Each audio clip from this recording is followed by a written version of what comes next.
अब चलिए आगे बढ़ते हैं, उत्तराखंड की खबरों का रुख करते हैं। देहरादून के परेड ग्राउंड में धामी दोबारा उत्तराखंड के मुख्यमंत्री पद की शपथ लेंगे, जिसमें पीएम मोदी से लेकर सीएम योगी जैसे बड़े बड़े वीआईपी शामिल होंगे। लेकिन धामी की सरकार में मंत्री कौन होंगे, ये जानना भी बहुत जरूरी है। देखिए इसी पर हमारी खास रिपोर्ट।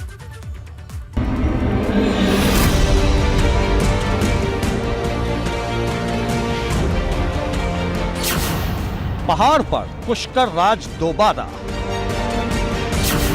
भव्य होगी शपथ, धामी का होगा विजय तिलक।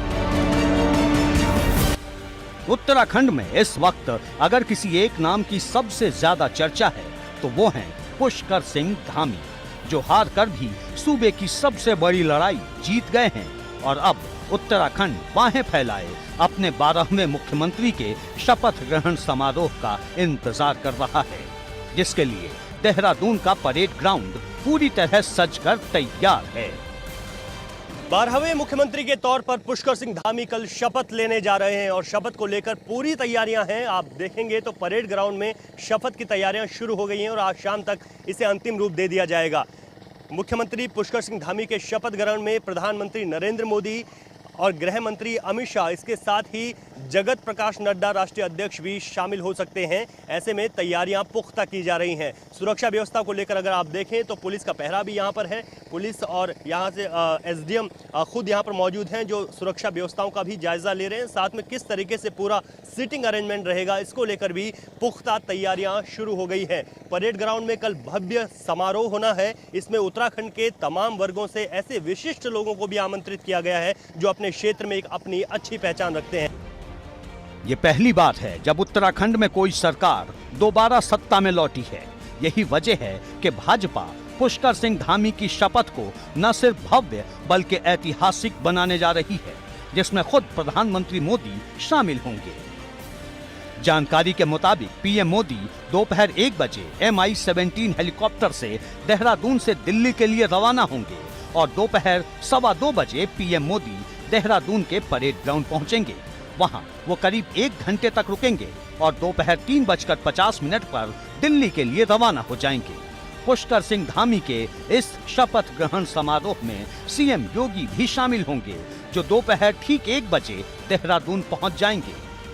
तो एसपीजी भी यहाँ पर मौजूद है और देखिए ये हम दिखा रहे हैं कि उस तरफ की तस्वीर जहाँ पर वीआईपी बैठेंगे, फिर उसके बाद आगे मंच बनेगा और एसपीजी ने इस पूरे क्षेत्र को अपने उसमें ले लिया है। और देखिए ये पूरी कुर्सियां लग गई हैं यहाँ पर और यहीं पर शपथ ग्रहण समारोह परेड ग्राउंड में होना है और लोग यहाँ पर आएंगे और सुरक्षा की यहाँ पर तैयारियां शुरू हो गई हैं। तो ये पूरी तस्वीर है और यही वो मंच है जहाँ पर कुछ घंटों के बाद एक भव्य समारोह देखने को मिलेगा और पुष्कर सिंह धामी दोबारा मुख्यमंत्री पद की शपथ लेंगे। तो उत्तराखंड तैयार है अपने मुख्यमंत्री को स्वागत करने के लिए। शपथ ग्रहण की तैयारियां भी अंतिम चरण में। पुष्कर सिंह धामी की कैबिनेट में कौन कौन होगा, इसे लेकर चर्चाओं का बाजार गर्म है, क्योंकि इस बार 3 नए चेहरे मंत्रिमंडल में शामिल होंगे। क्योंकि यशपाल आर्य, हरक सिंह रावत और यतीश्वरानंद ने चुनाव से पहले ही पाला बदल लिया था, जिनकी जगह इस बार नए चेहरों को मौका मिल सकता है। इसके अलावा पिछली बार धामी सरकार में मंत्री रहे धन सिंह रावत, रेखा आर्य, गणेश जोशी, बिशन सिंह चुफाल, अरविंद पांडे, सतपाल महाराज और सुबोध उनियाल का भी मंत्री बनना तय माना जा रहा है। मंत्रिमंडल की रूपरेखा तय हो गई क्या? देखिए ये तो मुख्यमंत्री का विशेषाधिकार होता है और मुझे लगता है कि कल ये पूरी बादल छटने पूरे शुरू हो जाएंगे। हम लोगों की मूल जिम्मेवारी है वो स्वयंसेवक की है, कार्यकर्ता की है। हम उससे कभी वंचित नहीं रह सकते। जहां हमारे संगठन, हमारे नेता जो दायित्व देंगे उसको बहुत बड़े मन के साथ ईमानदारी से उसका निर्वहन किया जाए। दरअसल भाजपा की कोशिश धामी के जरिए एक नया और युवा नेतृत्व को खड़ा करने की है। इसी आधार पर पुष्कर सिंह धामी को पिछली बार सत्ता सौंपी गई थी। धामी पहाड़ी क्षेत्र के ठाकुर समुदाय से आते हैं। उन्हें दोबारा मुख्यमंत्री के रूप में चुनकर जातीय और क्षेत्रीय समीकरणों को संतुलित कर साधने की कोशिश की गई है। उत्तराखंड में कुमाऊं बनाम गढ़वाल का क्षेत्रीय समीकरण और ठाकुर बनाम ब्राह्मण का जातीय समीकरण है। भाजपा के प्रदेश अध्यक्ष मदन कौशिक हरिद्वार के ब्राह्मण हैं, जो गढ़वाल का एक मैदानी इलाका है। मतलब धामी को चुनते वक्त भाजपा ने अपने हर एक सियासी समीकरण को ध्यान में रखा।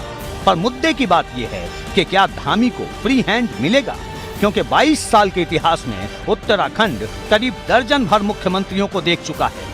अगर एनडी तिवारी को छोड़ दिया जाए तो कोई भी मुख्यमंत्री अपना कार्यकाल पूरा नहीं कर पाया है। ऐसे में सबसे बड़ा सवाल यह है कि जब धामी दोबारा मुख्यमंत्री पद के लिए शपथ लेंगे तो क्या वो 5 साल तक मुख्यमंत्री बने रहेंगे। एबीपी गंगा के लिए ब्यूरो रिपोर्ट।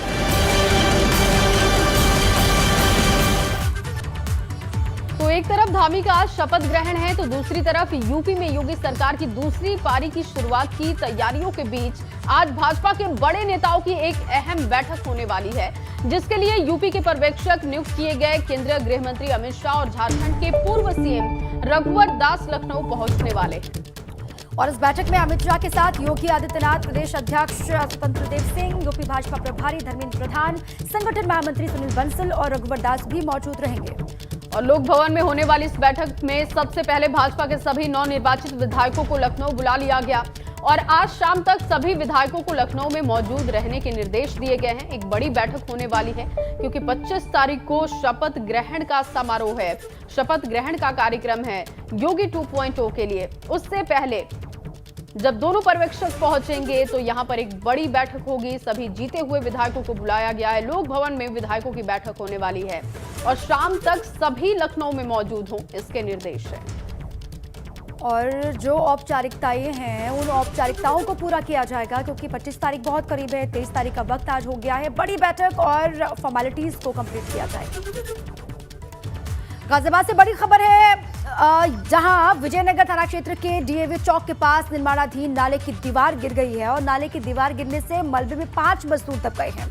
इनमें से 3 मजदूरों की मौत हो गई है। सभी मजदूरों को मलबे से बाहर निकाल लिया गया। बड़ी जानकारी यूपी के गाजियाबाद से आपको दे रहे हैं। यहाँ पर बड़ा हादसा हुआ है। मलबे में दब करके 3 मजदूरों की जान चली गई है। नाले की दीवार गिरने से हादसा हुआ। निर्माणाधीन नाले की दीवार गिरी और उसके बाद हादसा, जिससे खबर ये निकल करके आ रही है, जहां पर रेस्क्यू ऑपरेशन लगातार जारी है। राहत और बचाव कार्य यहां पर युद्ध स्तर पर चल रहा है। नाले की दीवार गिरने की वजह से 3 मजदूरों की जान चली गई है। पहले खबर ये आई कि 5 मजदूर दब गए, जिनमें से 3 की जान चली गई है।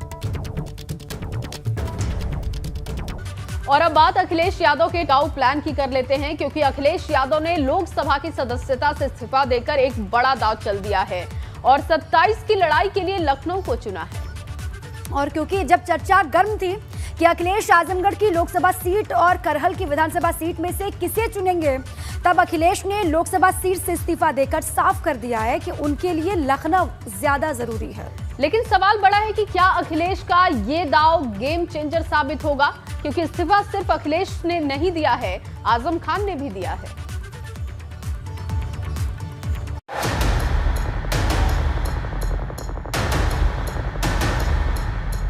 आजमगढ़ अगर हमारे नाम से जुड़ गया है, न जाने कितने जीवन में उतार चढ़ाव आएंगे।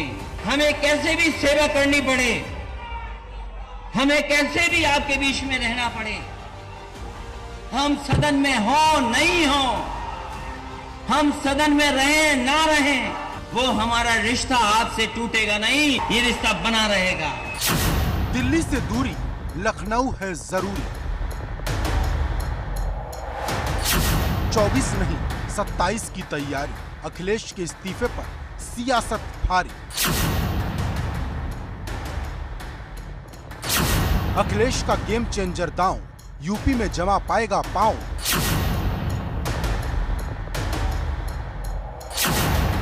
यादव मुस्लिम का साथ 27 में बनेगी बात। सांसद बड़ा या विधायक, ये बहस बहुत बड़ी है, लेकिन अखिलेश यादव ने लोकसभा पद से इस्तीफा देकर साफ कर दिया कि उनका लक्ष्य 24 नहीं 27 की वो लड़ाई है जिसे जीतने के लिए लखनऊ में टिके रहना बहुत जरूरी है। क्योंकि जब सियासी गलियारों में चर्चा गर्म थी कि अखिलेश आजमगढ़ की सांसदी रखेंगे या करहल की विधायकी, तब अखिलेश ने लोकसभा से इस्तीफा देकर एक झटके में साफ कर दिया कि उनके लिए करहल की विधायकी ज्यादा जरूरी है। ये सवाल इसलिए भी बड़ा है कि सिर्फ अखिलेश यादव ने सांसदी से इस्तीफा नहीं दिया, उनके साथ आजम खान ने भी लोकसभा से इस्तीफा दे दिया। आजम खान रामपुर से सांसद हैं और इस बार रामपुर शहर से विधायक भी बने हैं। विधानसभा चुनाव 2022 में शिकस्त खाने के बाद अखिलेश यादव ने अब अपनी रणनीति में बदलाव किया है। अगर बात करें तो अखिलेश यादव आजमगढ़ से सांसद थे और इसके साथ साथ इस बार करहल से वो विधानसभा चुनाव भी जीतकर विधानसभा में पहुंचे। ऐसे में संवैधानिक बाध्यता के तहत उन्हें विधानसभा सदस्य या लोकसभा सदस्य के रूप में से एक में से इस्तीफा देना था। उन्होंने लोकसभा के सदस्य के रूप में इस्तीफा देकर के कहीं ना कहीं ये दिखा दिया है कि वो दिल्ली की राजनीति से दूर लखनऊ में प्रदेश की सियासत की राजनीति में फोकस करेंगे। और यही कारण है कि न सिर्फ अखिलेश यादव बल्कि अगर बात करें तो रामपुर से लोकसभा सदस्य सांसद आजम खान ने भी इस्तीफा दे दिया है, क्योंकि आजम खान ने भी 2022 का विधानसभा चुनाव रामपुर सदर सीट से लड़ा था, जहां से उन्होंने विजय प्राप्त की है। दोनों ही नेताओं ने अब दिल्ली की सियासत से दूर लखनऊ में राजनीति करने का मन बनाया है। अब अखिलेश यादव के इस्तीफे के मायने निकाले जा रहे हैं। जानकारों की माने तो उनका ये दांव उनके सभी विधायकों को न सिर्फ एकजुट रखेगा बल्कि आने वाली लड़ाई में नई धार देगा। समाजवादी पार्टी के सारे विधायक, नेताओं और कार्यकर्ताओं की ये इच्छा थी कि समाजवादी पार्टी के राष्ट्रीय अध्यक्ष लोकसभा से इस्तीफा दें, लेकिन वो विधानसभा में रहें। अब हम लोग सड़क से लेके विधानसभा के अंदर तक मजबूती के साथ संघर्ष करने का काम करेंगे। अब बढ़ती हुई महंगाई, बेरोजगारी, अपराध, विकास को लेकर के, जन समस्याओं को लेकर के अखिलेश यादव जी की अगुवाई में मजबूती के साथ जन संघर्ष करने का काम करेंगे। अखिलेश यादव के अगर सियासी सफर की बात करें तो 2000 में पहली बार जब कन्नौज में उपचुनाव हुआ था तो सांसद बने थे।